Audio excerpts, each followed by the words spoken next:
নমস্কাৰ বন্ধুবান্ধৱীসকল, আজি হ'ল 11 তাৰিখ আৰু যোৱাকালি 10 তাৰিখ গৈছে। তো 10 তাৰিখতে বহুতে মোক কমেণ্ট কৰিছে যে দাদা অৰুণোদয় আঁচনি ধনৰাশি আমি আজি পামনে, আজি হ'ল 10 তাৰিখ, এনেকুৱা টাইপৰ বহুতে কমেণ্ট কৰিছে। মে' মাহত নাপালোঁ, জুন মাহত নাপালোঁ, এই জুলাই মাহতো পামনে নাপাম, আগষ্ট মাহত পামনে নাপাম, এনেকুৱা টাইপৰ বহুতে কমেণ্ট কৰি আছে। এই ভিডিঅ'টোৰ জৰিয়তে ক'ব বিচাৰিছোঁ যে অৰুণোদয় আঁচনি ধনৰাশি কোন মাহৰ পৰা পাব, অৰুণোদয় আঁচনি এপ্লাই কৰিবলৈ কি লাগিব, এপ্লাই কেতিয়াৰ পৰা আৰম্ভ হ'ব, মানে 4.0 অৰুণোদয় আঁচনি 4.0 কেতিয়াৰ পৰা এপ্লাই ষ্টাৰ্ট হ'ব, আৰু এই অৰুণোদয় আঁচনিৰ কিছুমান নিয়ম লাগু কৰি দিছে গভৰ্ণমেণ্টে। তো অৰুণোদয় আঁচনি পাবলৈ হ'লে কি নিয়ম মানি চলিব লাগিব, আৰু এইবাৰ বহুতৰে নাম কটা যাব। আপোনালোকে যদি এইকেইটা কাম নকৰে বহুতৰে নামটো কটা যাব। তো ফ্ৰেণ্ডসকল, ভিডিঅ'টো সম্পূৰ্ণ ভালদৰে চাব, আৰু যিসকলে নতুন ভিজিট কৰিছে ছাবস্ক্ৰাইব কৰি ল'ব, বেল আইকনটো প্ৰেছ কৰি দিব। পলম নকৰি বলক আমি ভিডিঅ'টো আৰম্ভ কৰোঁ। তো প্ৰথম কথাটো হ'ল যে অৰুণোদয় আঁচনি আপোনালোকে 1250 টকাৰ পৰিৱৰ্তে 3000 টকাকৈ লাভ কৰিব পাৰিব। এইটো CM ছাৰে জনাই দিছে ভোটৰ আগতে, কাৰণ জুলাই মাহত বাজেট হ'ব, বিধানসভাত অনুষ্ঠিত কৰিব বাজেট ষ্টাৰ্ট হ'ব 5-6 তাৰিখৰ পৰা, আৰু জুলাই মাহৰ 28-29 তাৰিখলৈকে এই বাজেটটো প্ৰক্ৰিয়া চলি থাকিব। বাজেটতে ধৰা হ'ব যিকেইটা গভৰ্ণমেণ্টৰ আঁচনি, অকল অৰুণোদয় আঁচনি নহয়, বাবু আঁচনি, আত্মনিৰ্ভৰশীল আঁচনি, তাৰপিছত নিযুত মইনা আঁচনি, আৰু বহুতো নানা ধৰণৰ যিকেইটা গভৰ্ণমেণ্টৰ আঁচনি আছে সেইকেইটালৈ বাজেটত CM ছাৰে ঘোষণা কৰি দিব। তাৰপিছত আগষ্ট মাহৰ পৰা 1 তাৰিখৰ পৰা ষ্টাৰ্ট হ'ব এইকেইটা আঁচনি।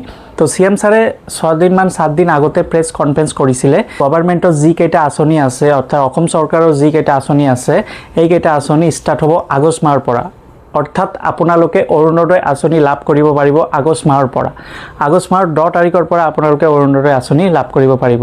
কিন্তু এতিয়া বহুতৰে কোশ্চিন হৈ আছে যে আমি যে মে' মাহ নাপালোঁ, জুন মাহ নাপালোঁ, জুলাই মাহ নাপালোঁ, এই 3 মাহৰ টকা একেবাৰে আগষ্ট মাহত পামনে, এনেকুৱা টাইপৰ বহুতে কোশ্চিন কৰিব এতিয়া। তো আপোনালোকক কৈছোঁ যে এই 3 মাহৰ টকাটো নাপাব, ডাইৰেক্ট আগষ্ট মাহৰ পৰা ষ্টাৰ্ট হ'ব অৰুণোদয় আঁচনিৰ ধন। আৰু 4.0 অৰুণোদয় আঁচনি নতুনকৈ এপ্লাই কৰিব পাৰিব যিসকলে মহিলাই এপ্লাই কৰা নাই অৰুণোদয় আঁচনি এতিয়ালৈকেও। অল অসমৰ 10% মহিলাই বাকী আছে যিটো অৰুণোদয় আঁচনি এপ্লাই কৰিব বুলি ভাবিছে। এই এপ্লাইৰ বাবে আপোনালোকৰ ফৰ্ম বিতৰণ কৰা হ'ব, আৰু এই ফৰ্মত আপোনালোকে কি ডকুমেণ্ট লাগিব। ফাৰ্ষ্ট ৰেচন কাৰ্ড লাগিব, ৰেচন কাৰ্ডৰ নাম্বাৰ যিটো এইটো লাগিব, আপোনালোকৰ পাছপোৰ্ট সাইজ ফটো লাগিব, Aadhaar card, PAN card, voter ID, এইকেইটা ডকুমেণ্ট লাগিব, আৰু আপোনালোকৰ স্থায়ী বাসিন্দাৰ এটা এড্ৰেছ প্ৰুফ মানে ডকুমেণ্ট লাগিব। তো ফ্ৰেণ্ডছ, PRC দিলে হ'ব, যদি আপোনালোকৰ PRC আছে PRC দিলেও হ'ব।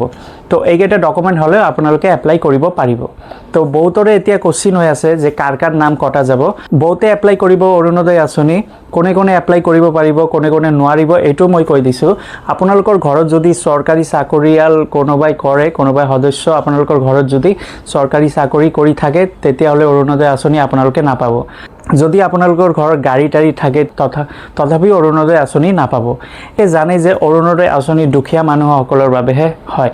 আৰু এটা কথা যে কোনোবাই যদি DBT লিংক কৰা নাই, DBT লিংক কৰি ল'ব আপোনালোকৰ আধাৰ কাৰ্ডৰ লগত, মানে আপোনালোকৰ আধাৰ কাৰ্ড নাম্বাৰৰ লগত বেংকৰ একাউণ্ট নাম্বাৰটো DBT কৰিব লাগে। এইটো লিংক কৰিবলৈ হ'লে বেংকত যাব, নতুবা আপোনালোকে CSC চেণ্টাৰত গৈও আপোনালোকে কৰিব পাৰে।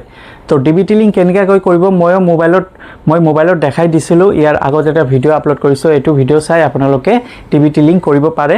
আৰু যদি ভিডিঅ' লাগে নতুনকৈ আকৌ এটা ভিডিঅ' বনাই দিম। তো ফ্ৰেণ্ডসকল, অসম চৰকাৰে যিকেইটা আঁচনি আছে, অকল অৰুণোদয় নহয়, অৰুণোদয়ৰ লগতে যিকেইটা আঁচনি ক'লোঁ আপোনালোকক, সকলোখিনি আগষ্ট মাহৰ পৰা ষ্টাৰ্ট হ'ব। তো আজি এইখিনি ভিডিঅ' আছিলে, যদি ভাল লাগে লাইক কৰি দিব, নিজৰ বন্ধু বান্ধৱীসকলক শ্বেয়াৰ কৰি দিব। ধন্যবাদ।